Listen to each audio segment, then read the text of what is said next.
From the newsrooms of the Sydney Morning Herald and The Age, this is Inside Politics from Please Explain. I'm Jacqueline Maley. It's Friday, December 22. It's been a busy year in Australian politics. We voted no to the voice to Parliament. 3 state premiers resigned. The government legislated industrial relations changes and housing affordability measures, and the year ended horribly with the continued violent conflict between Hamas and Israel. But the through line of the year and the main concern of ordinary voters was the state of the economy and the government's handling of it. We had the scourge of stubborn inflation and the RBA's ratcheting up of interest rates, and we had a housing affordability problem that politicians have finally acknowledged is actually a crisis. Today is our last episode of Inside Politics for the year, and we're going to talk about the economy and what we might expect of it for next year. Joining me for the chat are 2 of this podcast's absolute favourites, economics reporters Shane Wright and Rachel Clun.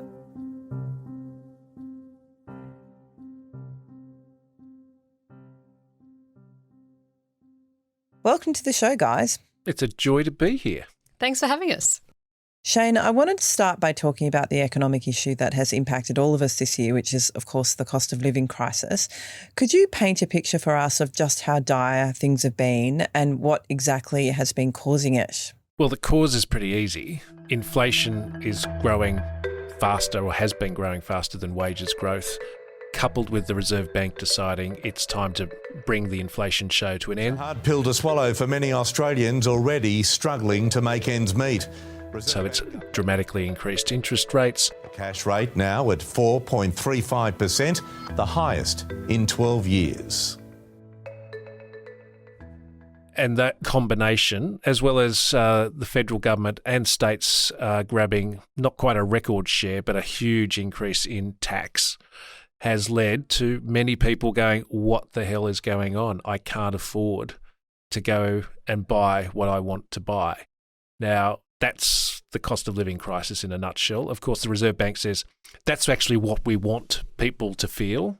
So as much as people complain about a cost of living crisis, part of it is actually by design by the Reserve Bank to stop us spending, to bring inflation down. Rachel, you wrote a very popular and a slightly spicy column this year about the cost of living crisis because you said it's not impacting all of us equally. In fact, you had one particular set of people in your sights. So what were you talking about there, and who has the cost of living crisis been impacting the most? Well, yes, it was quite a spicy column, as my inbox showed. But as Shane said, people have been struggling with the higher price of everything from groceries to clothing to furniture, and interest rates are also hitting households. But not every household is affected the same way. So 1/3 of Australians own their homes outright, which means they're not paying interest on mortgages, they're actually earning interest on savings. The majority of those people are people who are retired, so baby boomers. So they've got extra money in their pocket, so to speak, from this high savings rate, whereas younger people are facing high mortgage repayments, higher rents, because rents have also gone up, and the younger people particularly have less money to spend on everything, including, fuel or bus fares or train fares. So the youngest Australians are really struggling the most with the cost of living pressures, and they've really pulled back spending. But boomers, unfortunately, have continued to spend and have spent more than inflation has risen by. So they're spending more and buying more things despite all these pressures. So I was asking them to just slow down that spending for a little bit at least. Just a note to our listeners, don't pick on Jackie and myself. We are exes. Exes are always innocent, aren't they, Jackie? We are innocents in this war. Yep. We're the middle child. It's between the boomers and the millennials, this one. Shane, on inflation, this year the Reserve Bank has obviously been working very hard to curb inflation by raising interest rates. To what extent has that worked, and what are economists predicting for early next year in terms of, are we going to get another rise or will they start lowering? This is interesting because inflation peaked at the tail end of last year. So inflation does take time to gather steam, and it has clearly come down from where it was Christmas time last year. But at Christmas time last year, people had a lot more money, partly because of, say, the low income tax offset that had been kept on for another year by the previous government, plus there were concessions around petrol. But inflation was 7.8% at year's end last year. It's now down at 5.4%. That's the quarter measure. If you look at it monthly, it's actually just slipped under 5%. So the Reserve Bank has been arguing, yes, our policies are starting to work and they can see it. And it would be almost incomprehensible to believe that the Reserve Bank lifting, like just taking hundreds of billions of dollars out of the pockets of people through higher interest rates wouldn't have some sort of macro effect. It clearly has. Now, the debate going on is whether the Reserve Bank has done its job, because it takes between 12 and 24 months for an interest rate rise to fully go through an economy. So the Reserve Bank lifted in November to 4.35%. Technically, the impact of that rate rise will still be felt this time in 2025. That's how long sometimes monetary policy takes to work. So amongst economists, the debate is, well, maybe the RBA has got to the point where it doesn't need to lift rates anymore. So we've got one bank, the economists at NAB, are penciling in a rate rise in February to 4.6%. None of the other major banks or many private economists are saying they don't think that's going to happen. Financial markets are actually starting to price in a rate cut from July. Now, I can see you getting excited with your mortgage there, Jackie, going, hey, come July, I'm going crazy. But economists, like human economists, are a bit more laid back in that regard, thinking maybe September or into the final 3 months of next year. But I think that the general consensus is, unless there's some sort of other disaster, aka what went on Ukraine, what went on China, supply chain issues, which have contributed to inflation over the last couple of years, you will see a lower official cash rate for Christmas 2024. We did have a new RBA governor this year as well. So Philip Lowe departed, and we had a new governor, Michelle Bullock, come on board. So can you just remind us, Shane, why Philip Lowe departed? Did he go under his own steam in his own time, or was he a little bit pushed? Well, technically his term finished in September, his 7-year term, but the previous two governors, Glenn Stevens and Ian Macfarlane, had their terms extended. No such luck for Phil Lowe, and his deputy, Michelle Bullock, has got the job, the first woman to take over the position. And one of the selling points and one of the reasons why Jim Chalmers, the Treasurer, decided to give her the job is that she has set out this whole argument about how the Reserve Bank is going to be changed and reformed. As you know, the bank went through a review earlier this year, and there was a lot of changes recommended in that review. In particular, changes to our monetary policy processes and frameworks. So there's a priority in bedding that down. But there's an equally important priority, which is to do with culture and leadership in the bank. And Lowe ultimately paid the price for the claim in late 2021 that interest rates would not be going up until 2024. Clearly, that was incorrect. As you know, interest rates started increasing in May 2022, and there's been much criticism of me and of the Reserve Bank since then, especially by those who borrowed during the pandemic based on our guidance. Now, there's a lot to be learned from this experience, including how to communicate in uncertain times.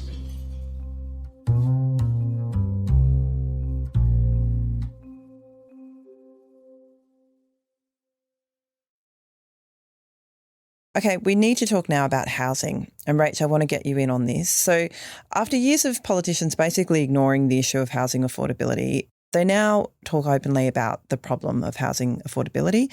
And campaigners in the area have said that actually Australia is facing its biggest housing crisis in living memory. So Rach, tell us just how bad it is right now for people trying to buy homes and for people also trying to access affordable places to rent. Well, it's really interesting. You'd think with all the interest rate rises we've had that, you know, home values may have plateaued or fallen, and they certainly did in 2022. But after falling to a bottom in January this year, home values started rising and in fact hit a new record in the middle of November. And that's all about supply. There's just not enough people selling and too many people still wanting to buy. So, home values nationally are at a record high at this point in time. At the meantime, rents have been a massive issue as well. If you can't afford to buy a home or there's not a space for you in public housing, you've got to rent in the private market. And rental vacancy rates remain ultra tight. They're 1% around the country.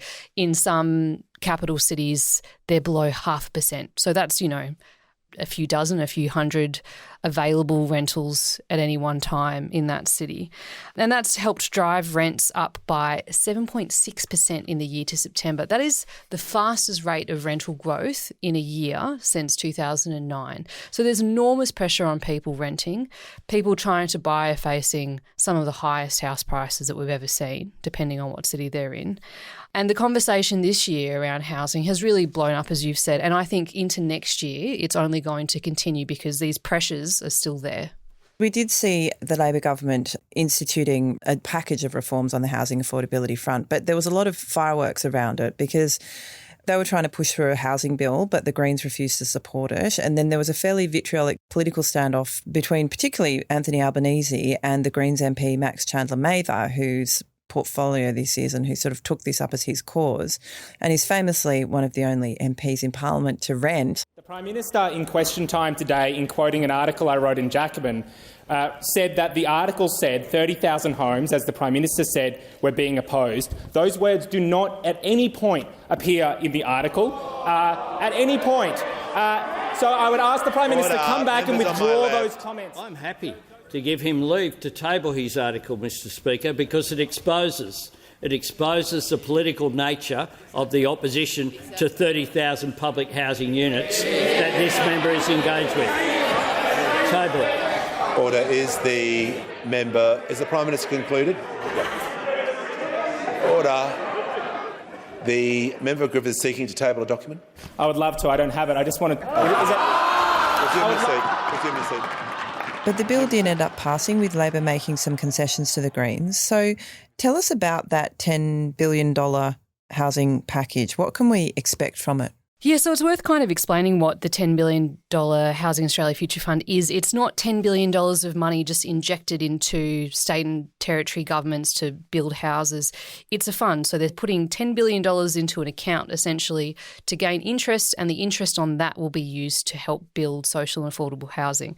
So the federal government expects about $500 million a year in interest earnings from that to be used to help build 30,000 social and affordable homes in the first 5 years that the fund is working. Now, the fund's just been set up because it only passed a couple of months ago, so we won't get returns on that for probably another year. Perhaps it really depends on those markets. But part of the deal with the Greens was to get more funding for public and community housing, so there's another $1 billion direct investment in that. And in June, the government announced $2 billion for a social housing accelerator, which is money given to state and territory governments to either build new public housing or renovate existing housing that's kind of in disrepair. So they're trying to kind of bridge the gap between when the fund kicks in and can start contributing ongoing money into the sector and, helping with the issue at the moment now. I mean, there's also this huge list that I've got of all the things the government has done on housing, which is quite extensive. They've done some things on the demand side as well. So the government is helping some home buyers get in with very small deposits and basically guaranteeing their deposit. Once you sell that house, you have to give the money back to the government, the proportion that they've put in. But that's another way they're trying to look at fixing this crisis. The big thing missing, I guess, and that the Greens really wanted was more help on the rental front. So the federal government, Housing Minister Julie Collins, has been meeting with her state and territory counterparts to try and kind of harmonise renters' rights across the country. The Greens wanted a rent freeze. The government wouldn't commit to that for a bunch of reasons. Well, but one being it's unconstitutional. But apart from that small legal fact, yeah. Yes, I mean, the Greens' argument is they could convince the state and territory governments to bring this in, but I suspect that renters' rights and the plight of renters will be a very big, hot debate going into next year as well. Shane, let's talk about Jim Chalmers, our new-ish treasurer. It was sort of his first full year, I say calendar year, not financial year, if anyone's quibbling on that.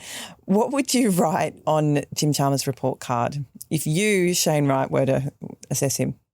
Well, he's already amongst the top half of longest-lived treasurers. Like, it's extraordinary. Wow. Like that, Gough Whitlam was treasurer for 14 days. So it's probably a good thing for the Chalmers country. is at 1 year and a bit over 200 days and has delivered, what did we work out, 2 budgets already. And so he's motoring along. Chalmers is really interesting because the treasurer is such a key spokesperson for the government. And one of the political argument is, well, the government hasn't been selling its message well enough. But it's whether that's a Chalmers issue or whether that is an Anthony Albanese issue. Look, this year he delivered the first budget surplus since 2007-8. And as much as people have ignored that or forgotten that, it's been a long time between surplus drinks at the federal level because, as I always say, budgets are always about choices. And this government decided to save a lot of money that it could have spent, and it decided against that. In terms of just getting the books into some order, that is a major shift. That's a big tick. And by running a surplus at a time of high inflation, you are actually contributing to lower inflation. I just want to ask you quickly about the planned stage 3 tax cuts. They're obviously legislated to go ahead. The government has said on record that they will go ahead, but they don't seem particularly, deeply morally sort of convinced by them. Rach and Shane, I want to ask you quickly whether or not you think the government will backtrack on that or whether they'll go through with them next year. It's a good question. There's some strong economic argument for keeping at least some of the tax cuts. As we're talking about, people are facing cost of living pressures, and these tax cuts affect everyone earning over $45,000 a year. Not a lot of money. They also affect high income earners. So there is some economic argument from economists to keep the 37% tax rate, for instance. That tax rate is being removed in this set of reforms in July. That would keep billions of dollars in government coffers, but also put less money into the pockets of the most well-off. But whether the government will actually make those changes is, I think, it's pretty remote. I've been in the camp that they won't change. Albanese went to the last election saying we will honour our promises. One of those was these tax cuts. Someone earning over $200,000, these tax cuts are worth $174 a week. They are consequential for higher income earners. And without the tax cuts, and we're getting to this point, yes, there's an inflationary argument, but without the tax cuts, the amount of income being sucked out of about 10 million Australians is extraordinary. And we've just had a huge increase in the amount of tax being paid by Australians. It's helping repair the budget, but it's contributing to the cost of living crisis as well. And so people are feeling it. And just quickly to end off, next year, it's obviously very hard to predict. Some people, Ross Gittins had a column this week saying we won't go into recession, but it will feel like a recession. What do both of you think in terms of the outlook? Is it likely to be tricky? Will we slide into a recession or will it get a bit better, Rach? Well, just to start, I guess it's been a really tough 2 years, right? For all Australians, we've had really high inflation. It's been falling, but it's still tough. Our wages haven't kept up with it. So, in real terms, our spending power has gone backwards. And the next 6 months are going to be still quite tough. We're still going to have high inflation. Interest rates are still going to be high. Wages still won't overtake inflation yet, maybe just a tiny bit. So the next 6 months, they're going to feel really hard and we are going to feel like, things are tough. But I had a chat with Commonwealth Bank's chief economist, Stephen Halmarick, this week, and he said there's a light at the end of the tunnel finally. With the tax cuts, with inflation coming down, wages will pick up again, and they're predicting interest rate cuts from September. Things will start to feel a bit rosier by the end of the year, which I think is really welcome news for a lot of people. Shane, do you share Rachel's youthful optimism? It's a Gen X level of optimism for me. But look, it's difficult for Australia to go into recession given the population growth in this country, which has been one of the other huge economic issues of the past 12 to 18 months. That's slow. It will slow, but we will still add 350 to 400,000 people over the next 12 months. That is difficult for an economy to contract, which is what we're talking about with a recession. So I still think it's really difficult to get to a recession. But as the insightful young Wright says, for many people it'll feel that way, but it will get better. Things will get better. Come on. Let's be optimistic, Jack. I love it. I love it. Yeah, absolutely, as we go into the Christmas period. Thank you both very much for joining us, and I hope you both have lovely Christmases. Thank you, and see you next year. See you next year. Thanks, Jack. Today's episode of Inside Politics was produced by Chi Wong. Our executive producer is Ruby Schwartz. Please Explain is a production of The Age and the Sydney Morning Herald. If you enjoy this show and want more of our journalism, subscribe to our newspapers today. It's the best way to support what we do. Search The Age or smh.com.au/subscribe. I'm Jacqueline Maley. This is Inside Politics from Please Explain. Thank you so much for listening this year, and we will see you in 2024.